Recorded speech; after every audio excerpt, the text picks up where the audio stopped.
If you're playing the League, let me ask you, how did you complete this task? Cook some rat meats in Lumbee Swamp. Now, did you rush over to the swamp, hack down a rat, and cook it on a fire?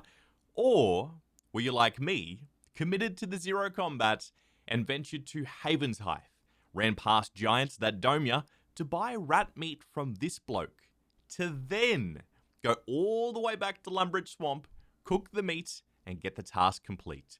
I am committed to see how far I can get with the skills alone, and so far, it has been a dopamine hit to watch the skills power through. Especially in the early. It's all about doing the small and little tasks to get our two starting choices for the League. Our first area, Karamja, and our first relic choice, Survivalist. Then, about an hour later, with middling stats like this, we get our second relic, Divine Druid. Not only with our 10 times XP multiplier, but also any time from now on, we will be gaining herbs and charms every time we do gathering skills. Now, with another 1,000 points to go to the next tier, let's lock in. We spin 5 bow strings, fletch 1,000 arrow shafts, catch any fish 200 times, feed a stray dog bones. Well, like the rat task, our backwards completion means to get bones, we can't kill anything. Thankfully, also in Haven's Hive is a dedicated bones spawn. Then spend a solid 5 minutes running around Varrock trying to find a stray dog. Got our thieving to 40 to pickpocket a guard, catch some more fish, and then smith some swords. And that gets us to our next tier, Voidwalker. Another passive on top of our Divine Druid, where anytime we gain XP, we will gain a Void Shard. Oh, and our nifty little teleport that takes us right to a bank or to any minigame. I thought I would test opening the Void Shards to see what type of luck I would get. And on the first shard, I got 3 clue scrolls, which is pretty good, but also says I kind of won't need to open these bad boys until I get the clue relic. So you can just watch them stack in my inventory the entire time.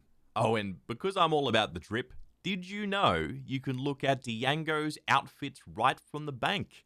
Well, let's just say you're looking at the new and improved look for Leaguell. He's beautiful.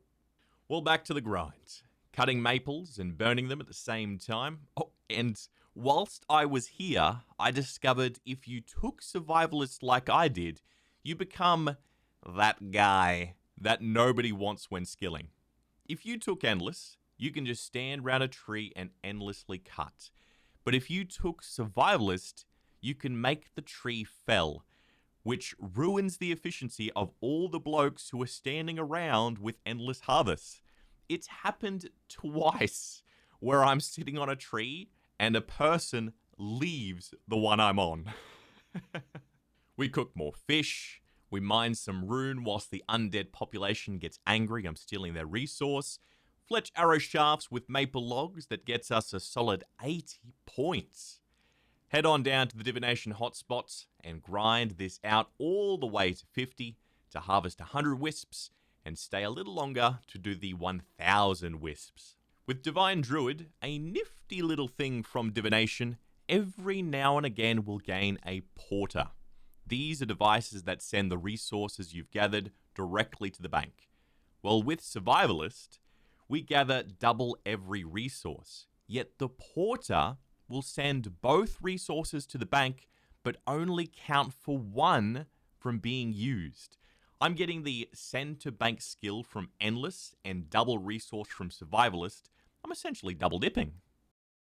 I am getting to the higher tier tasks left, but also getting to the biggest amount of points. Burn 75 U logs, 60 ores of nechrite, and that gives us our tier 4, Antiquarian.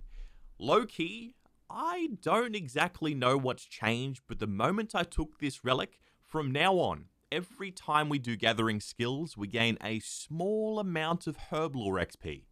It's not frequent, but it's enough for me to go, okay, what the fuck is going on?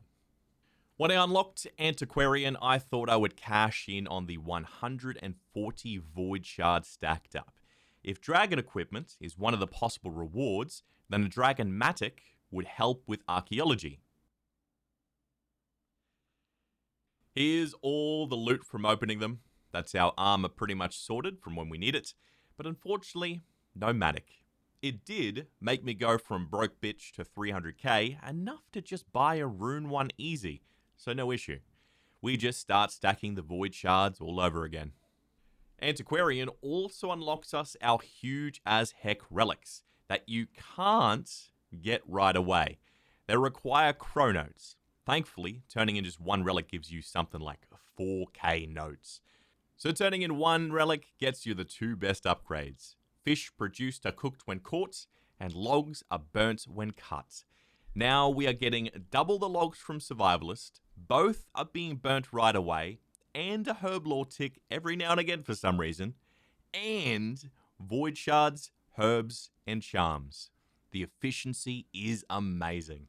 Plus, it was a task to have 3 active relics at once. That gets us our first official unlocked area, Asgarnia. The first thing I did? Straight to Butthroat for agility course like a pleb. With stats like these, and the 2,000 points away from the next relic, we will see if I can make it to the Clue relic, or if I will have to start doing combat in order to get the points.